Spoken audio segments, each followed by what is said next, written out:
वे आज ऐसे विधानसभा का विधायक हूं जहां लोग दूसरी जगह से माहौल खराब होने की वजह से, खौफ और डर की वजह से ओखला में आते हैं और अपने आप को महफूज समझते हैं।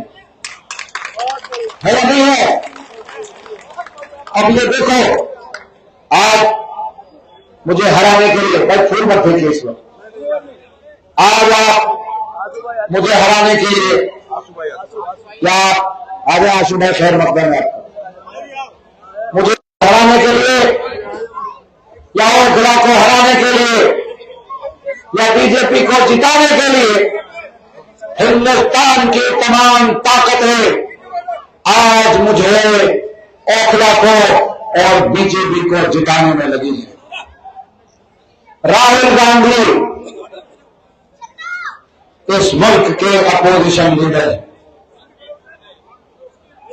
कांग्रेस पार्टी के सबसे बड़े नेता हैं, इंडिया गठबंधन के सबसे बड़े नेता हैं। आज तक आपने पूरी जिंदगी राहुल गांधी को ओखला में नहीं देखा होगा। पार्लियामेंट के इलेक्शन हो, चाहे विधानसभा के इलेक्शन हो, जब उनकी सरकार थी तब, जब उनके विधायक होते थे तब, जब पार्लियामेंट में उनका मेंबर ऑफ पार्लियामेंट होता था तब, आज तक कभी वो ओखला नहीं आए। लेकिन आज मुझे हराने के लिए वो भी ओखला आए और क्या कहकर गए कि ओखला में फैक्ट्रियां बंद हो गई, मैं उनको खुलवा दूंगा। जिस आदमी को ये नहीं पता कि ये जामिया नगर वाला ओखला है जिसके अंदर कोई फैक्ट्री है ही नहीं, तुम यहां कह रहे हो फैक्ट्रियां बंद हो गई, ओखला इंडस्ट्रियल एरिया कह रहे हो। अपने जो विधायक विधानसभा का चुनाव लड़ रहा है उसका नाम नहीं जानते, तो फिर यहां आओ क्यों? जब तुम ये जानते हो कि तुम्हारा कैंडिडेट यहां जीत नहीं सकता तो यहां क्यों आओ? जब तुम ये जानते हो कि ये वही शाहीन बाग है, ये वही ओखला है जहां सीए एनआरसी का प्रोटेस्ट हुआ। आज पूरा हिंदुस्तान इस इलेक्शन को देख रहा है, पूरे हिंदुस्तान की तमाम ताकतें आज मेरे खिलाफ यहां पर चुनाव लड़ रही हैं। आज बीजेपी का आईटी सेल, कांग्रेस का आईटी सेल, एमआईएम का आईटी मेरे खिलाफ चुनाव लड़ रहा है, मुझे बदनाम कर रहा है। आप देखना मेरी फेसबुक को जाकर के जो लोग मेरे खिलाफ कमेंट्स करते हैं उनकी प्रोफाइल चेक करना। कोई झारखंड का मिलेगा, कोई इलाहाबाद का मिलेगा, कोई हैदराबाद का मिलेगा। उनको क्या मालूम कि ओखला क्या चीज है, ओखला में कितने लोग रहते हैं, ओखला में कितनी गलियां हैं। लेकिन आज पूरा का पूरा मीडिया, पूरा का पूरी पुलिस, पूरी की पूरी नेता सारे मेरे साथ लगे हुए हैं और मैं अकेला तन्हा, बगैर वसाइल के, बगैर पैसों के, अल्लाह के सहारे और आप लोगों के। दिल्ली में 70 विधानसभाएं हैं। इलेक्शन में ये हैदराबाद वाले बाबू, ये कांग्रेस के बड़े नेता, मुझे पता लगा कि एक और आज हैदराबाद से कांग्रेस के नेता आए थे, अभी दीदी भी आने वाली है, कल एक साहब और आने वाले हैं। ये क्यों इतना इंटरेस्ट ला रहे हैं, ये समझने की जरूरत है। भाई साहब आप याद करें 2020 जब सीएनआरसी का प्रोटेस्ट हुआ था, इस शाहीन बाग को पूरी दुनिया में जाना गया। इस रोड पर बैठा था और मैंने प्रोटेस्ट शुरू किया था।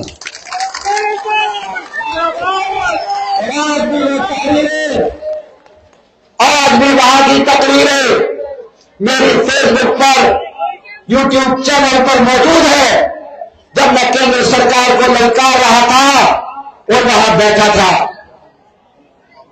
आज और याद करो 2020 का वो इलेक्शन जिसमें इस मुल्क के होम मिनिस्टर ने कहा था, जिसका नाम अमित शाह है, कि बटन इतनी तेज बता दबाना कि करंट शाहीन बाग तक लगे। लेकिन शाहीन बाग के लोगों ने, 1 लाख के लोगों ने बटन इतनी तेज दबाया कि उसकी टीस, उसकी तकलीफ अमित शाह के सीने में जाकर लगी। उसी का बदला लेने के लिए, उसी के बदला लेने के लिए हम ही लोगों में से हमारे बीच के लोग खड़े कर दिए। आप सोचो, अगर यहां से मैं हारा और भाजपा जीती तो क्या मैसेज जाएगा कि जिस शाहीन बाग प्रोटेस्ट की वजह से पूरी दुनिया में जाना जाता है, वहां के लोगों ने वोटों को तकसीम करके आपसी इत्तेहाद को तोड़ करके भाजपा के कैंडिडेट को जिता दिया। और ये तन कर कहेगा कि वो शाहीन बाग जिसने हमारी नाक में दम कर दिया था, जिसने हमारे को लोहे के चले चला दिए थे, उसी शाहीन बाग की जनता को आपस में बांटकर साजिश करके हमने वहां से बीजेपी का एमएलए जिता दिया। पहला मैसेज तो ये होगा। दूसरा मैसेज क्या होगा कि आपकी ईमानों को तोड़ा जाएगा। जिस तरह से आज संभल में 6 लोगों का कत्ल किया, 2000 लोगों के खिलाफ एफआईआर दर्ज की, पूरे संभल को डरा के रख दिया, पूरे संभल के अंदर खौफ पैदा कर दिया। ये तो यही चाहते हैं कि आप डर कर रहे, खौफ में रहे, और जो आवाज भी इनके खिलाफ उठे उसे दबाने का काम करते हैं। अब से पहले बहुत सारी आवाजें उठी, उन्हें दबाने का काम किया।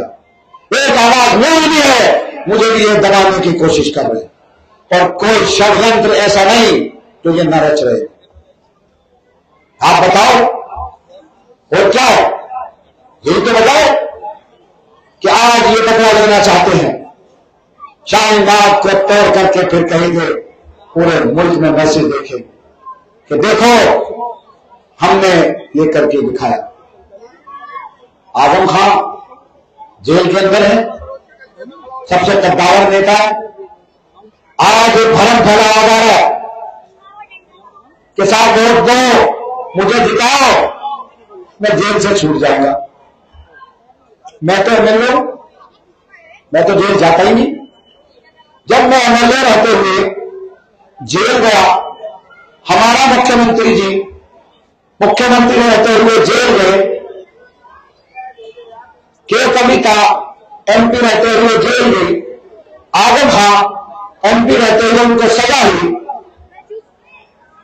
मनीष सिसोदिया जी उप मुख्यमंत्री रहते हुए जेल गए, सत्येंद्र जैन मिनिस्टर रहते हुए जेल गए, नवाब मलिक मिनिस्टर रहते हुए जेल गए। तो अगर जीतना शर्त होता जेल से छूटने का तो फिर हम जेल जाते क्यों? अब मैं ये कहूं आपसे कि अल्लाह के वास्ते मुझे वोट दे दो। अगर मैं एमएलए बन गया तो मुझ पर जो 43 मुकदमे हैं वो सब खत्म हो जाएंगे। तो इससे बड़ा झूठ कोई नहीं हो सकता। अंदर सबूतों की बुनियाद पर फैसले होते हैं, वोट की बुनियाद पर नहीं। हम जेल गए, जेल से अगर छूटे तो मेरिट की बुनियाद पर छूटे। सबूत नहीं थे हमारे खिलाफ, हमारी जमानतें हुई। अगर सबूत होते हमारे खिलाफ तो हमारे बाद सजाएं होती। वकील की जरूरत पड़ती है वहां। अच्छे वकील जैसी अच्छी दलील पैदा पेश करते हैं, जेल से छूटते हैं। मैं भी छूटा और सारे लोग छूटे। वकीलों ने मुकदमा लड़ा, जितना बेहतरीन बहस की, अच्छे दलाल पेश किए, उतनी जल्दी हमारी जमानत हुई। आज ये भरम फैलाया जा रहा है, तो जज्बात में आने की जरूरत नहीं है। अपने वोट को बचाना। मैंने बहुत काम किया आपके लिए। फिर इधर उधर हुए तो मैं अकेला तन्हा ओखला से था। मेरी पूरी पार्टी मेरे साथ एलजी का घेराव कर रही थी। जब पूरा दिल्ली जल रहा था हम वहां खड़े थे। जहां जहां लिंचिंग हुई मैं वहां पहुंचा, झारखंड पहुंचा, मुजफ्फरनगर पहुंचा, गुड़गांव पहुंचा। जब आपका शाहीन बाग तो लोग तोड़ने के लिए आए थे तो मैं खड़ा हो गया। एक ईंट आपकी मैंने हिलने नहीं दी। इनके मंसूबे बहुत खराब थे। सारे नेशनल इंटरनेशनल मीडिया मौजूद थी, तमाम पुलिस मौजूद थी। मैंने किसी किस्म का कभी खौफ न इनसे खाया न खाऊंगा। मैं खड़ा रहा और आपकी एक ईंट गिरने नहीं दी। जिस दिन से जेल से आया हूं, कहां गया बुलडोजर? जिस दिन से जेल से आया हूं, कहां गए पुलिस के डंडे? जिस दिन से जेल से आया गए बीएसएफ के छापे? जब मैं नहीं रहता तो इनकी ज्यादतियां बढ़ जाती हैं। और जब मैं आपको होता हूं, इनकी औकात नहीं, हिम्मत नहीं क्या आपकी तरफ आंख उठाकर देखता। मेरा क्या, अगर आप बच जाएंगे तो सीट बीजेपी पर चली जाएगी। मैं तो अब भी जेल में था, 8 मरतबा जेल जा चुका, फिर जेल चला जाऊंगा। 43 मुकदमे, 60 मुकदमे हो जाएंगे, लेकिन आप सोचो आपका क्या होगा। आपकी बिल्डिंगें महफूज रहेंगी, आपके बच्चे महफूज रहेंगे, आपके लिए सीवर कौन डालेगा, आपके लिए पानी की लाइन कौन डालेगा, आपके लिए सड़क कौन बनाएगा। रात में जब पुलिस आपको उठाने आती है तो आपके लिए उस रात के अंधेरे में आपके लिए कौन मिलेगा? ये सारे नेता मौजूद थे जब शाहीनबाग टूट रहा था। शाहीनबाग डेमोलेशन करने के लोग आए थे। तो मैं ये पूछना चाहता हूं कि तुम लोग कहां थे? थे नहीं, अपने घरों में थे, एसी में थे। जब कंचनगंज टूट रहा था मैं मौजूद था। लाठीचार्ज किया गया मुझ पर, अरेस्ट कर लिया गया मुझे। उस केस में मैं बरी हो गया, लेकिन उस केस में मुझे बेड कलेक्टर बना दिया। आज आपका विधायक बेड कलेक्टर है, वो दिल्ली आउट होने से रहता। ज्यादा से ज्यादा क्या करेंगे? ये दिल्ली आउट कर देंगे। लेकिन ये लड़ाई मेरी अपनी लड़ाई नहीं है, ये लड़ाई अपने आप को बचाने की लड़ाई है। उन लोगों से मैं पूछना चाहता हूं जो बहकावे में आकर अपने वोट को तकसीम करना चाहते हैं। हो सकता है मुझसे कुछ गलतियां रह गई हो। 2 साल कोरोना रहा, 3 साल इन्होंने मुझे परेशान किया और इतना परेशान किया कि अब 5 सालों की अगर अपनी दास्तान सुनाने लगे तो 1 घंटा नहीं, 2 घंटे नहीं, 3 घंटे नहीं, 10 घंटे लग जाएंगे। पूरे दिन कोर्ट में खड़ा रहा, पूरी रात तन्हा ऐसे ही जेल में रहा। 72 दिन जेल में रहा। 72 दिन ऐसे थे जैसे 72 साल। एक दिन सूरज था, दवाइयां मुझ तक नहीं पहुंची, जूते मुझ तक नहीं पहुंचे, मेरी मुलाकातें नहीं होती थी, फोन पर बातें नहीं होती थी। मुझसे मेरे एमपी संजय सिंह मिलने गए, मुझसे मिलने नहीं दिया गया। मुझे लगता नहीं था कि मुझे छोड़ेंगे। जिस तरह की साजिश रची थी, दिल्ली बंदे से जोड़ने की कोशिश की थी, मुझे लगता था कि मुझ पर यूएस में लगाकर 10-12 साल के लिए मेरा हिसाब किताब कर दिया इन लोगों ने। अल्लाह का करम है, अल्लाह के आगे किसकी चली है? आप लोगों की दुआओं की वजह से, आज अल्लाह के करम की वजह से आज आपके बीच में खड़ा हूं। मुझ पे ना पैसा है। आप 10 साल से मैं विधायक हूं, मेरे ऊपर वसाइल की कमी है, पैसे की कमी है, झंडे डंडे खरीदने की कमी है। उनके पास कहां से इतना पैसा आ गया? क्या आज ना उन पे झंडों की कमी है, ना डंडों की कमी है। 10 ऑटो की जगह 20 ऑटो चल रहे, बड़े लड़ियां लगी है, स्क्रीनें चल रही है। ये समझ ले कि इन पर पैसा कहां से आया, कौन खर्च कर रहा है इन पर पैसा, क्या चाहते हैं वो? आप ओखला छीनना चाहते हैं। खटकता है ये ओखला, शाहीनबाग खटकता है, यहां की मार्केट खटकती है, ये इलाका खटकता है। यहां क्योंकि हिंदुस्तान का सबसे ज्यादा तालीम याफ्ता मुसलमान रहता है, ये खटकता है। मैंने एक साहब से कल उनसे पूछा, क्या बीजेपी को जिताना चाहते हो? तो कहने लगे साहब बीजेपी से मत डराओ। मैंने कहा बीजेपी से कौन डरा रहा है? कहने लगे वैसे कौन बहुत डरी हुई है बीजेपी से। मैंने कहा क्या वैसे डर गई? क्या बीजेपी ने जुल्म नहीं किया? क्या बीजेपी ने ज्यादती नहीं की? अगर बीजेपी ज्यादती नहीं करती तो हम क्यों डरते? बीजेपी उत्तर प्रदेश में है। ऐसा कौन सी ज्यादती है जो प्रदेश में बीजेपी ने नहीं की? इसीलिए तो हमारे अंदर खौफ आया, इसीलिए तो डर आया।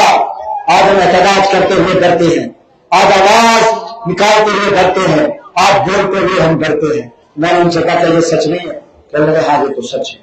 फिर मैंने उनसे पूछा ये गरीब बताओ, आप 2 वार्ड में लड़ रहे हो, मैं 5 वार्ड में लड़ रहा हूं, भाजपा 2.5 वार्ड में लड़ रही है, मेरे को 282 बूथ है, एक बूथ पर मुझे वोट मिलता है।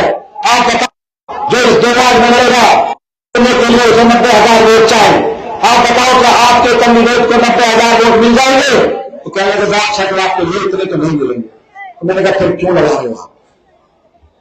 तो क्या आपका लड़ना बीजेपी को फायदा पहुंचाना नहीं है? बिल्कुल है।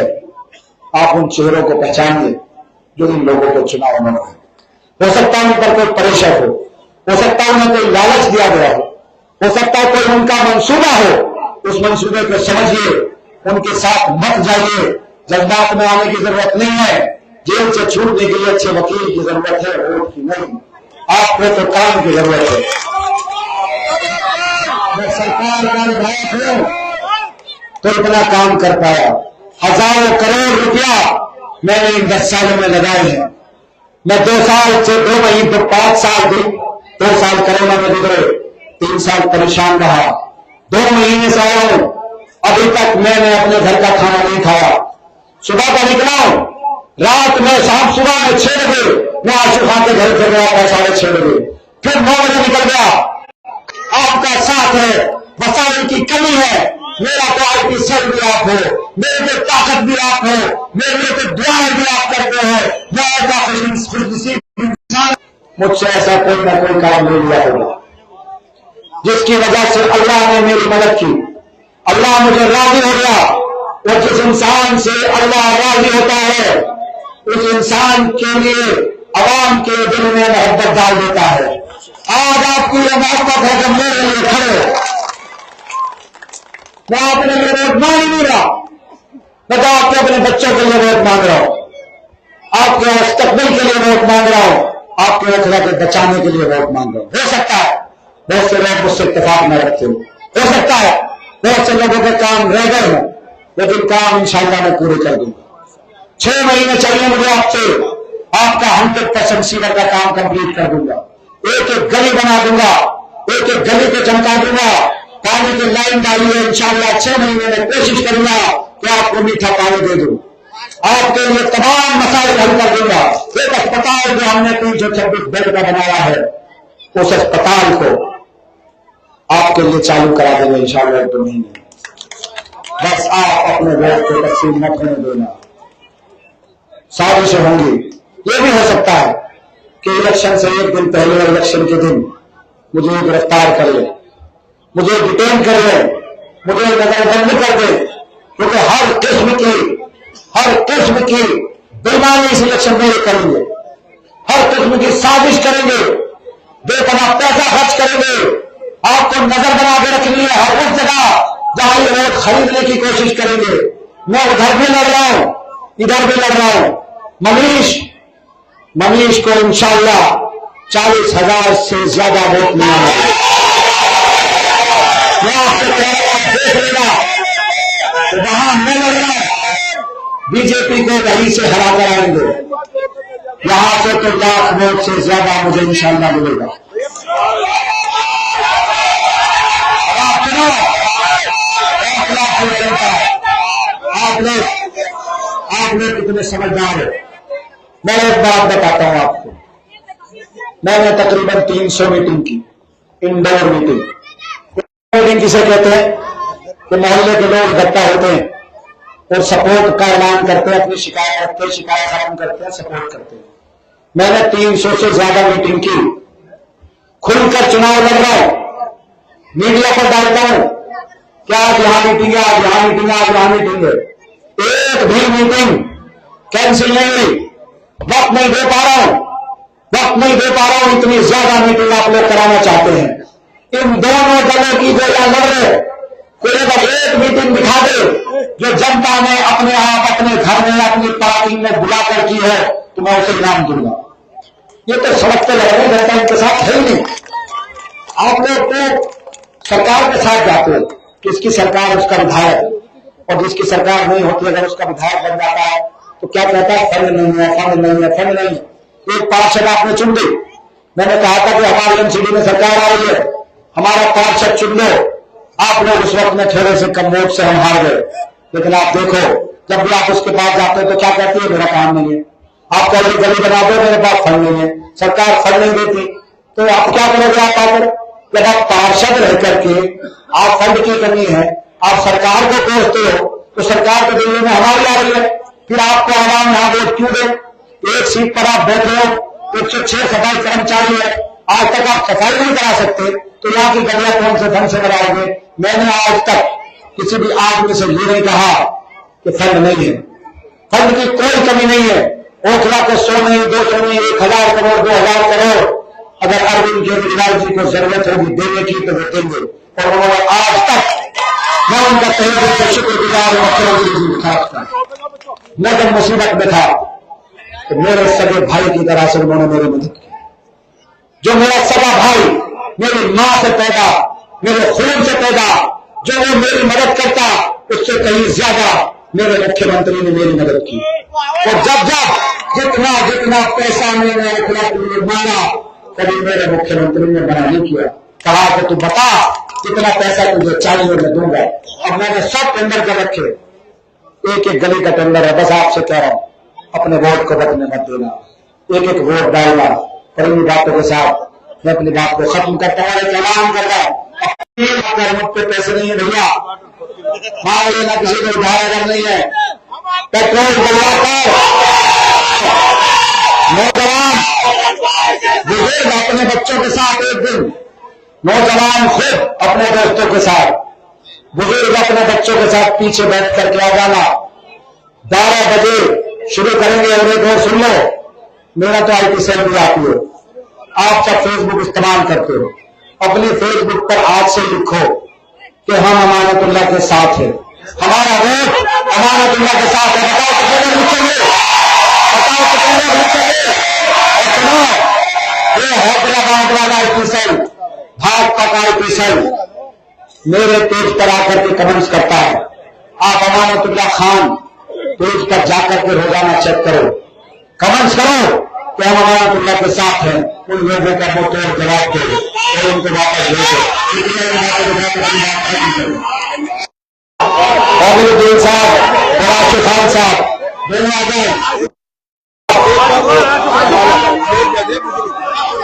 देखो भाई, मैं इनका खैर मकदम करता हूँ। ये दोनों ओखला को बचाने के लिए तमाम इख्तलाफ छोड़ करके हमारी पार्टी में आए हैं। मैं यकीन दिलाना चाहता हूँ कि इंशाअल्लाह इनके साथ रहूंगा, भाई बनकर रहूंगा। अखलाक भाई, अखलाक बराबर है, बातों के साथ